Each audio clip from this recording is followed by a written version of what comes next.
दास ने उदाहरण दिया कि जैसे कुएं में बाल्टी हाथ छूट गई, वो रस्सा छूट गया और रस्सा घिसरता हुआ जा रहा है। वो 100 फुट में घिसरते घिसरते भी टाइम लग गया करता उसने पूरा कुएं में जाने में। हाथ से छूट गया तो कुएं में गिर जाता, फिर वो ना बाल्टी मिल रहा ना पानी, वो गया हाथ से छूट गया।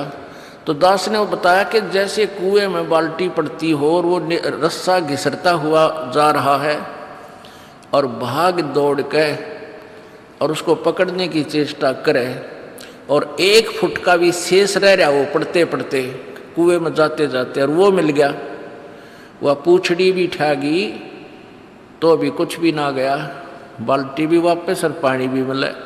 तो ईब तेरी पूछड़ी सी रह रही है इस जीवन की, सारी जा चुकी है कुएं में। अब यह पकड़ी जा तक दोनों हाथों पकड़ ले और कर भक्ति। तेरे को जब सच्ची लगन से लगेगा ना बात बनेगी, ऐसी बात नहीं होती। और नहीं तो मनुष्य जीवन मिलेगा और अभी भक्ति युग आ गया, अगले जन्म में तेरा मोक्ष हो जाएगा। अगला जीवन मनुष्य का गारंटी ढाप को अगर सच्चे जल तक करेगा। इस उदाहरण से बूढ़े का दीप जैसे क्या करें, दीवा में तेल डाल दिया, दीपक में तेल डल गया, बड़ा खुश हुआ। ने बोला मन तो इब्बा नाम दे दे। मैंने कहा हुक्का नहीं पीवेगा कि फोड़ दूंगा जैसे होके ने। मन तो इतना पी रखा है भगवान, कति झुंझला बना दिया करता इसका, और कद्दे नहीं पीऊँ जिंदगी भर। तो पुण्यात्मा उस भक्त ने उपदेश लिया और पहले हम क्रोथा जो आश्रम था वहाँ आया करता और 75-78 साल की आयु तक रहा और आराम से शरीर छोड़ कर चला गया। खूब भक्ति करी, तीनों नाम प्राप्त कर लिए उस प्राणी ने, जो कति सच्ची श्रद्धा दिखा के। कहते जीवन तो थोड़ा ही बला जा सत सुमरण हो और लाख वर्ष का जीवना लेख दरे ना को।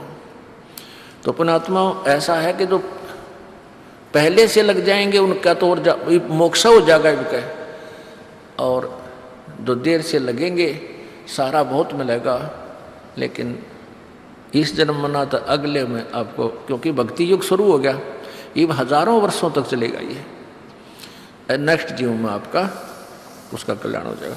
तो कहने का भाव ये है दास का कि हमने परमात्मा की जो भक्ति है, जैसे गीता जी में टॉपिक था उसी में फिर आते हैं। 600 वर्ष पहले परमात्मा ने आकर अपना सच्चिदानंद घन की वाणी में ये ज्ञान बताया था कि अक्षर पुरुष एक पेड़ है, निरंजन वा की डार और तीनों देवा शाखा है ये पात रूप संसार।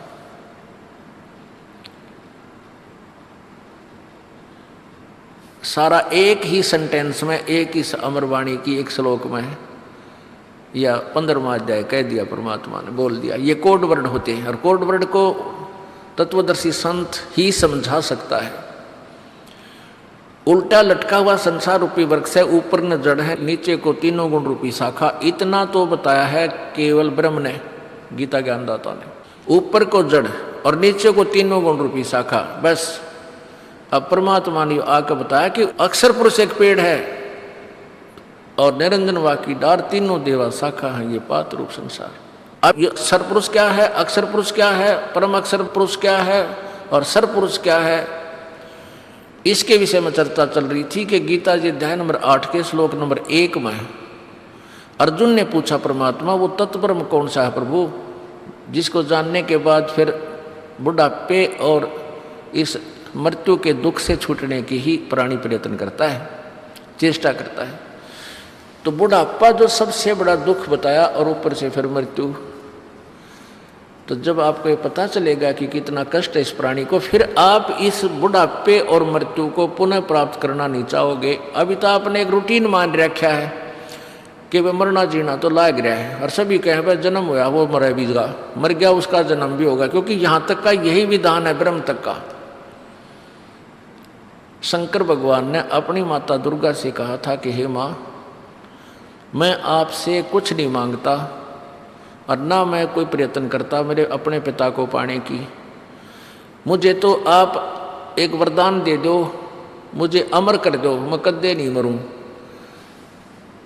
तब दुर्गा ने कहा बेटा ये नहीं हो सकता, जो जन्म गया उसकी मृत्यु होगी, जो मृत्यु होगी पुनर्जन्म जरूर होगा, ये विधान है, इसको मैं परिवर्तन नहीं कर सकती इसमें।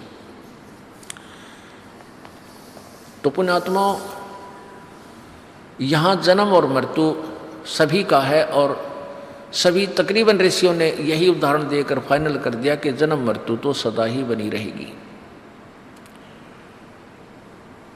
लेकिन अपने सदग्रंथ ये भी बताते हैं, गीता जी अध्याय नंबर 15 के श्लोक नंबर 1 से 4 में बताया कि श्रेष्ठ तत्वदर्शी संत की प्राप्ति के उपरांत उसके पश्चात उस परम पद परमेश्वर की खोज करनी चाहिए, जहाँ जाने के बाद प्राणी फिर लौटकर संसार में नहीं आते, उनका फिर कभी जन्म मृत्यु नहीं होता। उसके लिए कहा कि उसके लिए तत्वदर्शी संतों की खोज कर, और गीता जी अध्याय नंबर 18 के श्लोक नंबर 62 में कहा है कि तू सर्वभाव से उस परमेश्वर की शरण में जा, उस तत्व ब्रह्म की शरण में जा, जिसकी कृपा से परम शांति और शाश्वत स्थान सनातन परम धाम सत्यलोक को प्राप्त होगा। तो गीता जी अध्याय नंबर 8 के श्लोक नंबर 1 के प्रश्न का उत्तर गीता जी अध्याय नंबर 8 के श्लोक नंबर 3 में गीता ज्ञानदाता ने कहा कि वो परम अक्षर ब्रह्म है। अपना आत्मा देखिएगा, क्योंकि अब गीता जी को छोड़कर सबके ग्राम हनुमान चालीसा हो रहा है। अब शायद गीता जी भी ना पाओ, पर ये दिखानी पड़ेगी, इसलिए ये देखिएगा। अनुवादक हैं जय दयाल गोविंद का, गीता प्रेस गोरखपुर से प्रकाशित है।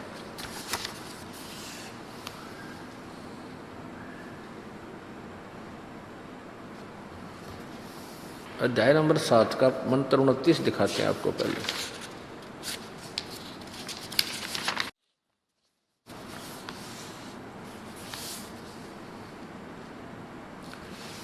इसके नीचे संस्कृत ये 29 मंत्र है, श्लोक है 7 में जाएगा। जरा मरण मोक्षाय माम आश्रित्य, जरा मरण मोक्षाय माम आश्रित्य यतन्ति ये ते ब्रह्म तत्विदु, ब्रह्म तत्व ब्रह्म को च ब्रह्म तत्व कहो, विदु कृष्णम अध्यात्मम कर्म च अखिलम। इसका उत्तर यहाँ दिया है। अब गीता ज्ञानदाता कहता है कि जो ज्ञान मैं तुझे दे रहा हूं कि तत्वदर्शी संत की खोज कर ले, ये लिखा है जो मेरे शरण होकर जरा और मरण से छूटने के लिए प्रयत्न करते हैं वे पुरुष, तत्व माने उस और ब्रह्म माने ब्रह्म को, ये देखिएगा तत्व ब्रह्म उस ब्रह्म को, तत्व ब्रह्म उस ब्रह्म को, संपूर्ण अध्यात्म को तथा संपूर्ण कर्मों को जानते हैं। जो मेरे शरण होकर, जरा माने बुढ़ापा और मरण माने मृत्यु, जो जरा और मरण से छूटने के लिए प्रयत्न करते हैं वे पुरुष, वो भक्त तत्व ब्रह्म उस ब्रह्म को, संपूर्ण अध्यात्म को और संपूर्ण कर्मों को जानते हैं। अब मेरे आश्रित का अर्थ है कि जैसे गीता जी अध्याय नंबर 4 के श्लोक नंबर 32 और 34 में कहा है कि उस तत्व ज्ञान को तत्वदर्शी संतों के पास जाकर समझ कि इस बात ने तू समझ लेगा, इस पर आश्रित हो जाएगा, फिर तत्व ज्ञान के आधार से तू उस तत्ब्रह्म को समझ लेगा, वो कौन है, क्या शक्ति है और कैसे उसकी प्राप्ति होती है। तो फिर जरा और मरण से, जरा माने बुढ़ापा और मरण माने मृत्यु से ही छूटने का प्रयत्न करता है। तो इसे सिद्ध है कि गीता ज्ञान दाता ब्रह्म से कोई और है, अन्य है, वो परम अक्षर ब्रह्म। अब दास आपको डेफिनेशन ऑफ गॉड बता रहा है। अब देखो 8वें अध्याय के प्रथम मंत्र में, अब यहाँ ये 29वां मंत्र आपने देखा, इसमें 30 मंत्र हैं 7वें अध्याय में, ये यहाँ समाप्त होगी 30वां, और यहाँ 8वां अध्याय शुरू होता है। इसके प्रथम मंत्र में अर्जुन ने पूछा किम तत्ब्रह्म किम अध्यात्म किम कर्म पुरुषोत्तम, वो केत अध्यात्म, वो तत्ब्रह्म कौन है, क्या ये अध्यात्म और वो कर्म कौन से हैं जो करने ना करने चाहिए, अधिभूत च किम प्रोक्तम अधिदेवम किम उच्यते। तो यहाँ उसका उत्तर दिया है 3रे मंत्र में, 8वें अध्याय के 3रे श्लोक में, वह परम अक्षर ब्रह्म, वह परम अक्षर ब्रह्म है, वो तत्ब्रह्म परम अक्षर ब्रह्म है। अब 3 परमात्माओं के विषय में जानकारी दी जा रही है, डेफिनेशन ऑफ गॉड बताई जा रही है, परिभाषा प्रभु की। तो सबसे पहले तो हम अपने जिन सदग्रंथों को प्रमाणित मानते हैं उन्हीं से हम आगे चल सकते हैं। यदि आप जी पवित्र हिंदू धर्म के पवित्र आत्माएं ये इस ज्ञान को जो दास मौखिक सुनाया करता था तब तक नहीं मान सकते जब तक आप इन सदग्रंथों में आँखों प्रमाण नहीं देख लोगे। और आँखों देखने के बाद भी नहीं मानता वो तो कति मूड बताया है। परमात्मा कहते हैं जिन चातुर प्राणियों ने, इन नकली संतों ने चतुरता दिखाकर झूठे ज्ञान पर आपको आधारित कर दिया और फिर तत्व ज्ञान आपके समक्ष, फिर भी वो नहीं मानते कि नहीं हम तो वो ये पूजा करेंगे, उन्हीं देवताओं को मानेंगे। उनके विषय में परमेश्वर ने अपनी सच्चिदानंद घन की वाणी में कहा कि वो चातुर प्राणी चोर हैं, वो संत, वो चतुर आदमी थे जो झूठ बोल कर गुमराह कर गए आपको, और मूड मुग्ध हैं ठोठ जो, और संतों के नहीं काम के, फिर उनको दो गलजोट। गलजोटना माने एक दूसरे का रस्सा बांध दिया ना, पशु का पशु ने पहले एक पशु का दूसरे को बांध दिया करते, फिर तीसरे ने, फिर चौथे ने। तो कहते हैं जो आँखों देखकर प्रमाणों को भी नहीं मानेंगे और नहीं हमारी शरण में आएंगे तो मूड है ठोठ, उन्हें भक्ति ना चाहिए, बकवाद चाहूँगा तो वो हमारे काम के नहीं, वो उन्हीं के पास ठीक है। एक का नरक में चले जाएंगे, गुरुवीर शेष भी।